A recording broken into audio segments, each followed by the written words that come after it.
Welcome to my MCQ series, one concept at a time. Today's concept is singular and a non-singular matrix. Singular matrix वो matrix होते हैं जिनका determinant zero होता है. For example, अगर A है 1 2 2 4 तो इस केस में determinant of A होगा 4 minus 4 यानी कि 0. तो ये हो जाएगा singular matrix.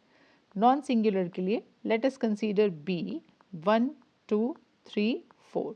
इस केस में determinant of B होगा 4 minus 6 which is minus 2 not equal to 0. तो ये नॉन सिंगुलर मैट्रिक्स होगा.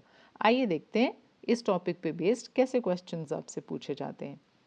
If A is 2 3 K 5 then find K if A is singular and when A is non singular. तो हम पहले क्या करेंगे, डिटर्मिनेंट ऑफ A फाइंड कर लेंगे which is 2 into 5 10 minus 3 into के 3k. अब फर्स्ट केस में जब वो कह रहा है A सिंगुलर है इसका मतलब है डिटर्मिनेंट ऑफ A 0 है. दैट मीन्स 10 माइनस 3k को हम 0 से इक्वेट कर लेंगे which will give us k as 10/3. Second case में he is saying when A is not a singular matrix. That means the determinant of A is not equal to 0. That clearly means when K is not equal to 10/3. अब देखते हैं ये question, ये एक बहुत ही important question है, बहुत बार पूछा जाता है बोर्ड में. If A and B are non-singular matrices of the same order such that determinant of A is 5 then find out determinant of B inverse AB का whole square.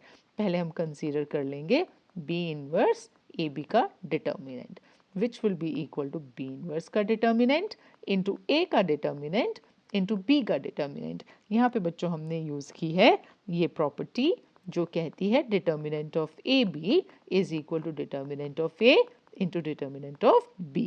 It is extendable to product of 3 matrices का determinant के लिए भी.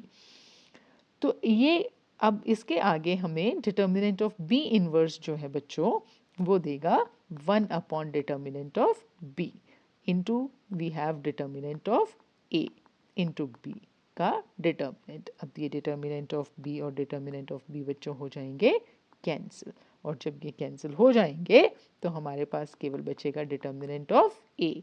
अब देखिए हमने find क्या करना है, determinant of B inverse AB का whole square. So that will be determinant of A का square. और determinant of A बच्चों आपको दिया हुआ है 5. So it will become 5 square. Means option B is the correct option. Now try this question.